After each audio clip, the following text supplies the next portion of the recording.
what if you're not a member? You can't call UniServe.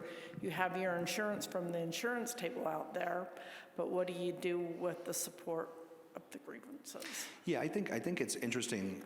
One of the arguments against the Janus case before it was decided, and this was part of the basis for the case back in the 1970s that a couple of my colleagues mentioned, the Abood case back in the 1970s, was this idea of free riders, right? And well, if you're not a member of the union, but you're still benefiting from the collective bargaining stuff and the grievance representation process or anything like that, you're not chipping in, but you're taking, and that's unfair.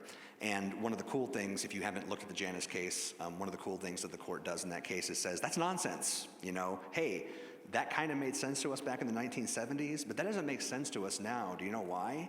Because unions get extraordinary power from their ability to be exclusive representatives.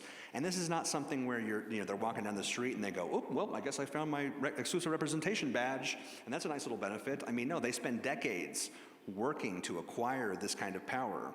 And so I think the overall point there, again, is if you are covered, it's going to depend upon the contract. Everybody get your contracts and read them. But if you are part of the bargaining unit, you should be able to avail yourself of any benefit that they have. It should not matter whether or not you are a union member.